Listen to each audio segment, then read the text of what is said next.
محرم الحرام کے حوالے سے جو خاص عبادت ہے وہ کیا ہے؟ روزے کی. اس کی کیا فضیلت ہے آپ کو معلوم ہے؟ عن ابی ہریرہ رضی اللہ عنہ قال قال رسول اللہ صلی اللہ علیہ وسلم افضل الصیام بعد رمضان شہر اللہ المحرم وافضل الصلاة بعد الفریضۃ صلاة اللیل. حضرت ابو ہریرہ سے روایت ہے کہ رسول اللہ صلی اللہ علیہ وسلم نے فرمایا رمضان کے بعد افضل روزے شہر اللہ المحرم کے ہیں، اور فرض نماز کے بعد افضل نماز رات کی نماز ہے. یعنی جس طرح فرض نمازوں کے بعد سب سے افضل نماز تہجد کی نماز ہے، اسی طرح رمضان کے بعد افضل ترین روزہ محرم کا روزہ ہے. عن ابی ہریرہ قال جاء رجل الى النبي صلی اللہ علیہ وسلم فقال ای صیام افضل بعد شہر رمضان قال شہر اللہ الذی تدعونہ المحرم. ابو ہریرہ سے روایت ہے کہ ایک آدمی نے نبی صلی اللہ علیہ وسلم کی خدمت میں حاضر ہو کر کہا ماہ رمضان کے بعد کون سے روزے افضل ہیں؟ آپ نے فرمایا اللہ کے اس مہینے کے جسے تم لوگ محرم کہتے ہو. حضرت ابن عباس سے عاشورہ کے روزے کے بارے میں پوچھا گیا، یعنی خاص طور پر 10ویں محرم کا روزہ جو ہے. جب حضرت ابن عباس سے اس کے بارے میں پوچھا گیا تو انہوں نے کہا میرے علم کے مطابق رسول اللہ صلی اللہ علیہ وسلم نے کسی دن کو سب دنوں سے افضل سمجھ کر روزہ نہیں رکھا سوائے اس دن کے یعنی عاشورہ کے، اور نہ کسی مہینے کے سوائے اس مہینے کے یعنی رمضان میں. یعنی رمضان کے روزے بہرحال سب سے افضل ہے، اس کے بعد ثواب کے اعتبار سے اس دن کا روزہ.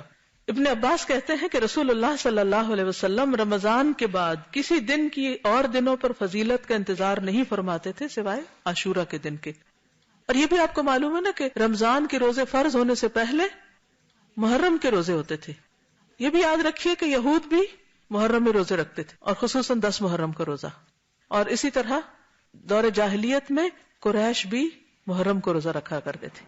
اور عاشورہ کا روزہ اتنا اہم ہے، یعنی 10ویں محرم کا، اور اس کا تعلق بھی واقع کربلا سے نہیں ہے، یہ اس سے پہلے کا روزہ ہے کہ بچوں کو بھی روزہ رکھواتے تھے.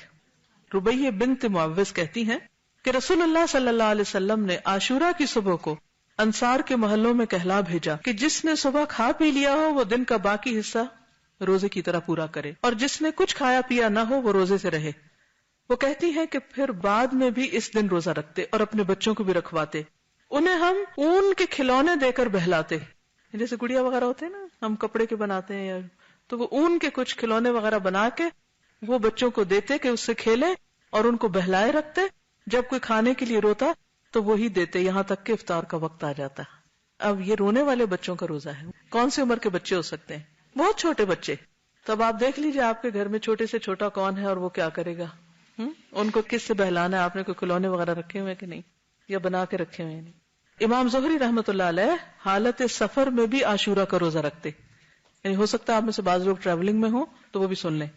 ان سے کہا گیا کہ آپ رمضان میں سفر کرتے ہیں تو روزہ نہیں رکھتے، تو انہوں نے کہا بے شک اللہ تعالیٰ رمضان کے بارے میں فرماتے ہیں کہ اس کی گنتی دوسرے دنوں کی گنتی سے پوری کر لو، جبکہ عاشورہ کے بارے میں ایسا نہیں فرمایا کہ یہ روزہ تم کسی اور دن رکھ سکتے ہو، اس لیے اس دن رکھتا ہوں.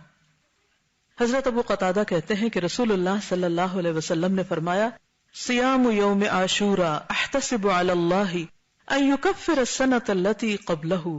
صحیح مسلم. نبی صلی اللہ علیہ وسلم نے فرمایا میں سمجھتا ہوں کہ اللہ تعالیٰ عاشورہ کے دن کے روزے کے بدلے گزشتہ 1 سال کے گناہ معاف فرما دے گا. ابو قتادہ ہی سے روایت ہے کہ عاشورہ کے دن کے روزے کے بارے میں پوچھا گیا تو آپ نے فرمایا یہ پچھلے 1 سال کے گناہوں کا کفارہ ہے. حضرت عبداللہ بن عباس سے روایت ہے نبی صلی اللہ علیہ وسلم مدینہ تشریف لائے تو یہود کو یوم عاشورہ کا روزہ رکھتے دیکھا تو پوچھا تم اس دن کیوں روزہ رکھتے ہو؟ انہوں نے جواب دیا یہ عظمت والا دن ہے، اس دن اللہ تعالیٰ نے حضرت موسیٰ اور ان کی قوم کو نجات دی تھی اور فرعون اور اس کی قوم کو غرق کر دیا، تو حضرت موسیٰ نے بطور شکر اس دن کا روزہ رکھا، تو اس لیے ہم بھی یہ روزہ رکھتے ہیں. تو آپ نے فرمایا موسیٰ علیہ السلام سے تمہاری نسبت ہم زیادہ قریب ہیں، یعنی ہم زیادہ ان کو فالو کرتے ہیں، اس لیے نبی صلی اللہ علیہ وسلم نے خود بھی روزہ رکھا اور صحابہ کرام کو بھی روزے کا حکم دیا. لیکن یہود کی مشابہت سے بچنے کے لیے آپ نے 10 کے ساتھ 9 محرم کے روزے کو ملانے کی خواہش کا اظہار کیا.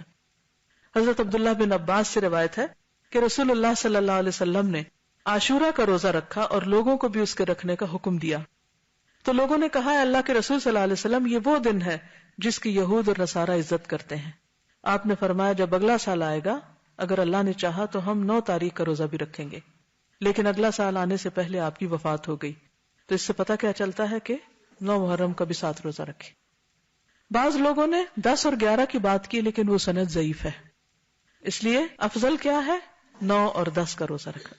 لیکن اگر کسی وجہ سے آپ 2 دن کا نہیں بھی رکھ سکتے، افضل تو یہی ہے، تو کم از کم 10 کا روزہ رکھنا نہ بھولیے. تو آج آپ نے کچھ سیکھا. کیا سیکھا؟ کیا آپ چاہتے ہیں کہ اور بھی سیکھیں؟ پھر آپ میں سے ہر ایک پہ لازم ہے کہ یہ پمفلٹ خود بھی پڑھیں. جو میں نے باتیں کی اس میں سے بہت سی باتیں اس میں مختصراً ٹو دا پوائنٹ لکھی گئی، اور اس پمفلٹ کو کسی نہ کسی کو دیں اور پڑھ کر سنائیں اور اس تک پہنچائیں. یہ منیمم ہے. 7 بھی کر سکتے ہیں، 10 بھی کر سکتے ہیں، اور اس سے آگے جتنے چاہیں بڑھا لیں. ٹھیک ہے. اسی طرح اس ٹاپک پر کیسٹ بھی ہیں. سال نو کا پیغام بسلسلہ محرم الحرام. نئے سال کے شروع میں ہمیں چونکہ وقت آپ دیکھیں کہ سال پہ سال گزرتے جا رہے ہیں، مہینوں پہ مہینے گزرتے جا رہے ہیں، تو اس لیے بہت ضروری ہے کہ ہم اپنے وقت کی قدر و قیمت پہچانیں، اور صرف سالوں کو نہیں، مہینوں، ہفتوں اور دنوں کو نہیں، گھنٹوں اور منٹس کو نہیں، لمحوں کو بھی بچائیں، ان کی بھی حفاظت کریں. تو اس لیے یہ کیسٹ بھی سنیں، لمحوں کی حفاظت، کیونکہ ہم سب نے کیا کرنی ہے؟ ہجرت. کس سے؟ اپنی بری عادتوں سے، گناہوں سے، سستی سے اور دنیا کی محبت سے. صرف جسمانی ہجرت نہیں، مائگریشن آف ہارٹ بھی ضروری ہے. ٹھیک ہے. دل بدلے گا تو زندگی بدلے گی.